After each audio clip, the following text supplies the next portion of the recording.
Terima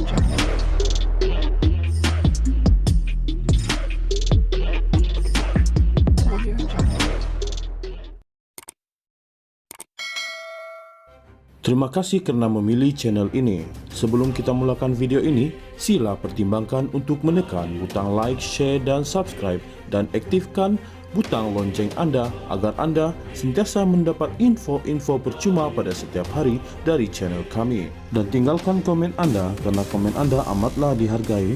Terima kasih.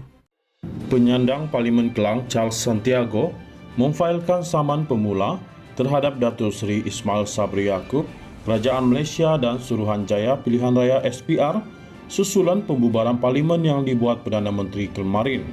Saman pemula itu difailkan di Mahkamah Tinggi Kuala Lumpur semalam bertujuan menghalang SPR daripada menjalankan pilihan raya umum PRU.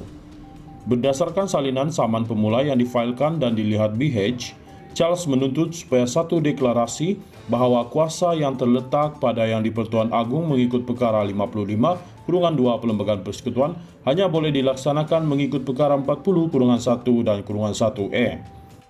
Perkara 55/2 membabitkan Yang di-Pertuan Agong boleh memprorog atau membubarkan Parlimen. Peruntukan Perkara 40/1 pula menyatakan Yang di-Pertuan Agong hendaklah bertindak mengikut nasihat pada menjalankan fungsinya di bawah perlembagaan ini atau Undang-Undang Persekutuan. Yang di-Pertuan Agong hendaklah bertindak mengikut nasihat Jemaah Menteri atau nasihat seseorang menteri yang bertindak di bawah kuasa am Jemaah Menteri kecuali sebagaimana yang diperuntukkan selainnya oleh perlembagaan ini, tetapi Yang di-Pertuan Agong berhak atas permintaannya untuk mendapat apa-apa maklumat berkenaan dengan pemerintahan persekutuan yang boleh didapati oleh Jemaah Menteri.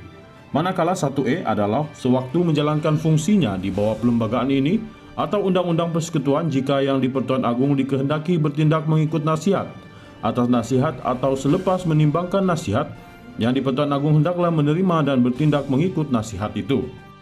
Charles juga menuntut satu deklarasi bahawa permintaan defendant pertama kepada Yang di-Pertuan Agong pada 9 Oktober 2022 untuk pembubaran Parlimen ke-14 adalah menyalahi Perkara 40/1 dan -1A Perlembagaan Persekutuan kerana permintaan itu tidak dibuat berdasarkan nasihat atau berdasarkan kuasa am Jemaah Menteri dan oleh itu terbatal dan tidak sah.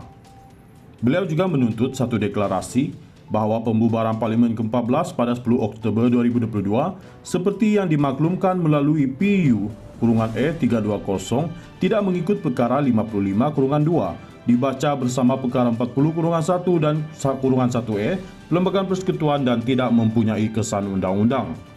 Justeru, Charles menuntut satu deklarasi bahawa defendant ketiga iaitu SPR tidak mempunyai asas undang-undang untuk mengambil apa-apa langkah mengadakan PRU termasuk tetapi tidak terhad kepada pengeluaran mana-mana right bawah Seksyen 12 Akta Pilihan Raya 1958 dan pengeluaran sebarang notis bawah Peraturan 3/1 Peraturan Pilihan Raya Perjalanan Pilihan Raya 1981.